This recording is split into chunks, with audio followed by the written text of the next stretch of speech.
नमस्कार प्यारे बच्चों। आज हम आपकी विज्ञान विषय की कक्षा 10 की वर्कशीट नंबर 44 को डिस्कस करेंगे, जो कि आज डेट 14/10/2020 को आई है और इसका टॉपिक है तत्वों का आवर्त वर्गीकरण। तो आज की वर्कशीट शुरू करने से पहले हम पिछली वर्कशीट के बारे में थोड़ी सी चर्चा करते हैं बेटा। इससे पहले वाली वर्कशीट में वर्गीकरण के लिए आपका डॉबनियर का त्रिक सिद्धांत और न्यूडलैंड का स्टिक सिद्धांत हमने पढ़ा था। उसमें बताया गया था कि उन्होंने अपने अपने तरीके से तत्वों को कैसे वर्गीकृत किया था। तो चलिए आज की वर्कशीट शुरू करते हैं बेटा। आज की वर्कशीट में हमें मेंडलीव की आवर्त सारणी पढ़ने जा रहे हैं। तो चलिए स्टार्ट करते हैं। अव्यवस्थित से व्यवस्थित करना।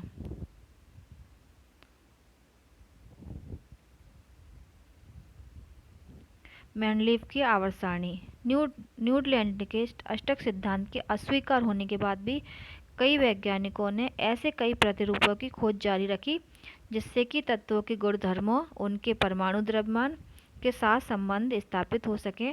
तत्वों के वर्गीकरण का मुख्य श्रेय रूसी रासायनिक डिमित्री इवानोविच मेंडलीव को जाता है।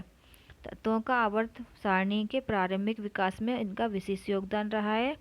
इन्होंने अपनी सारणी में उनके मूलभूत आवर्त सारणी में तत्वों के उनके मूलभूत गुणधर्म, परमाणु द्रव्यमान तथा रासायनिक गुणधर्मों के समानता के आधार पर वर्गीकृत किया। बेटा, जो न्यूडलैंड का अष्टक सिद्धांत था, जब वो अस्वीकार हो गया क्योंकि उसमें कमी पाई गई थी, तो तब भी कई वैज्ञानिक ऐसे थे, उन्होंने नए सिद्धांत की खोज जारी रखी और उसमें एक थे मेंडलीव। तो उन्होंने अपने तत्वों को वर्गीकृत इस तरह से किया था, उनकी आवर्त सारणी में तत्वों के द्रव्यमान मतलब परमाणु द्रव्यमान के गुणधर्मों के आधार पर व्यवस्थित किया था। तो आइए आगे पढ़ते हैं।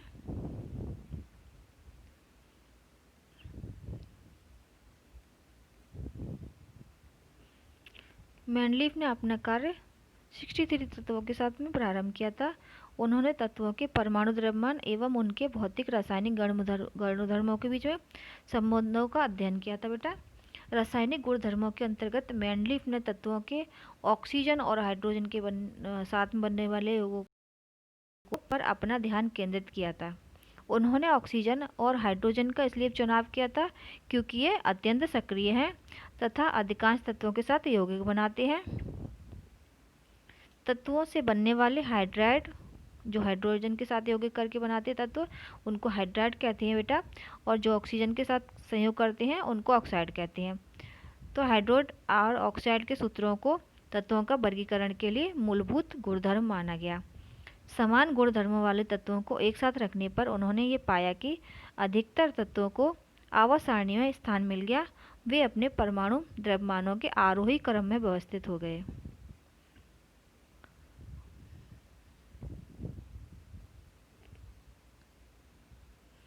यह भी देखा गया समान भौतिक एवं रासायनिक गुणधर्म वाले तत्वों को एक निश्चित अंतराल के बाद में फिर आ जाते थे, निश्चित अंतराल के बाद में रिपीट हो जाते थे बेटा। ठीक है बेटा।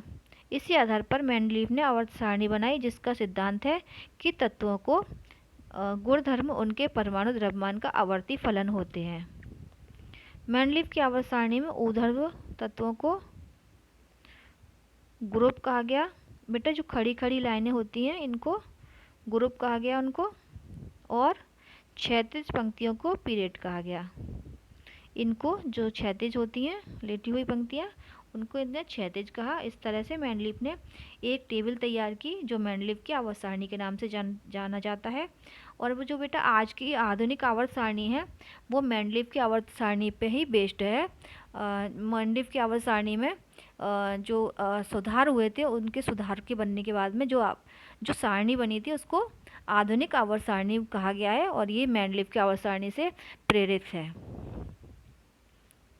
चलिए आप वर्कशीट के आगे की ओर बढ़ते हैं बेटा। आप इसमें मेंडलीव के जीवन परिचय का दिया गया है थोड़ा सा। चलिए इसको। मेंडलीव का जन्म 8 फरवरी 1834 में रूस के पश्चिमी साइबेरिया के टावल्स्को स्थान पर हुआ था। उनके द्वारा प्रस्तावित तत्वों की व्यवस्था को मेंडलीव की आवर्त सारणी कहा जाता है। आवर्त सारणी रसायन के एक मेव सिद्धांत साबित हुआ, इन्होंने नए तत्वों के खोज के लिए प्रेरणा मिली। ठीक है बेटा, जो मेंडलीव की आवर्त सारणी थी उसको रसायन में एक मेव सिद्धांत कहा गया है, जिसमें नई तत्वों की खोज के लिए प्रेरणा मिली, क्योंकि जो सबसे पहले आवर्त सारणी के जो सही रूप था वो मेंडलीव के द्वारा दिया गया था, इसलिए इनको मेंडलीव को आवर्त सारणी का जन्मदाता भी कहते हैं। ठीक है बेटा, आइए इसमें क्वेश्चन आंसर की तरफ बढ़ते हैं। आज के क्वेश्चन नंबर फर्स्ट है, मेंडलीव की आवर्त सारणी का उपयोग कर निम्नलिखित तत्वों के ऑक्साइडों के सूत्र का अनुमान का परिकलन कीजिए।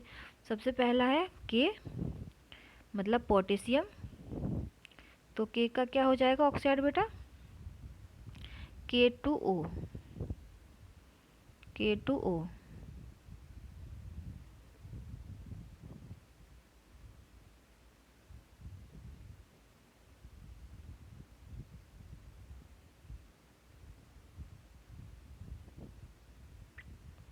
और दूसरा है आपका कार्बन,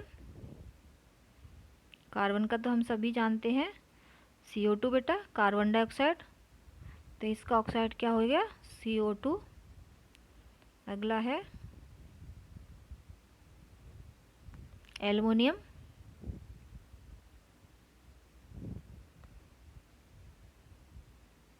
एल्युमिनियम, इसका हो जाएगा Al2O3, Al2O3। अगला है Si या सिलिकॉन, इसका हो जाएगा बेटा SiO2। इतना नोट कर लीजिए। अब आपका बेरिलियम Ba, इसका ऑक्साइड का फॉर्मूला हो जाएगा BaO, BaO। तो इस प्रकार इनके ऑक्साइड हो गए, ये आप सारे बच्चे नोट कर लीजिए। अब अपना क्वेश्चन नंबर 2 की तरफ बढ़ते हैं। मेंडलीव के द्वारा आवर्त नियम के मेंडलीव द्वारा निर्मित आवर्त सारणी के नियम का आधार क्या है बेटा, इसका आधार क्या था, परमाणु द्रव्यमान। क्या था बेटा, सेकंड का आंसर हो जाएगा परमाणु द्रव्यमान।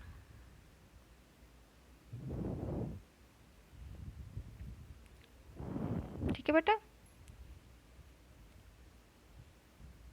थर्ड क्वेश्चन है, मेंडलीव ने अपनी आवर्त सारणी तैयार करने के लिए कौन सा मापदंड अपनाया, तो इसका आंसर हम यहाँ से लिख सकते हैं।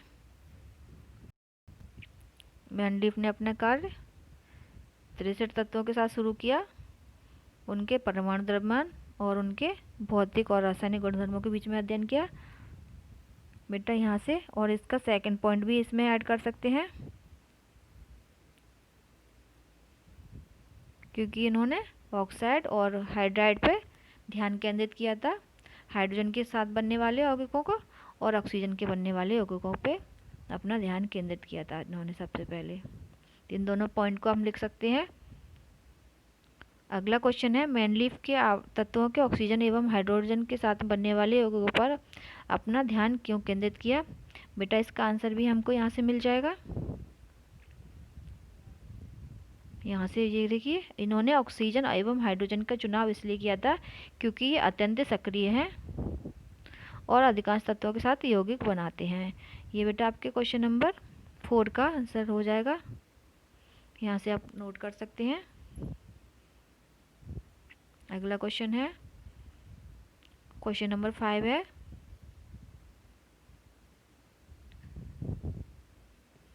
वाक्यों को पूरा कीजिए। मेंडलीव की आवर्त सारणी में ऊर्ध्व स्तंभ को क्या क्या कहा गया था, ऊर्ध्व स्तंभ जो कि ये थे खाने पर खड़े खड़े खाने थे, उनको बेटा समूह कहा गया था बेटा, ग्रुप या समूह,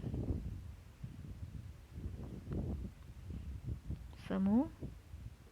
और क्षैतिज पंक्तियों को कहा क्या गया था, आवर्त, आवर्त। क्षैतिज पंक्तियां इस तरह की थी, ये देखिए, ये जो पंक्तियाँ हैं आपकी, इनको ग्रुप कहा गया है या समूह, और वो जो क्षैतिज हैं इनको पीरियड या आवर्त कहा गया है। यहाँ से देख लीजिए, ऊर्ध्व स्तंभ को समूह या ग्रुप कहा गया है, क्षैतिज को पीरियड या वर्त कहते हैं। यहाँ से आपका क्वेश्चन नंबर 5 कंप्लीट होता है। इस तरह से आज की आपकी वाली होती है बेटा। आशा करती हूँ आज की वर्कशीट आपको अच्छी तरह समझ में आ गई होगी बेटा। अगर वर्कशीट का कोई समझ में नहीं आया है तो आप कमेंट बॉक्स में कमेंट करके मुझसे पूछ सकते हैं।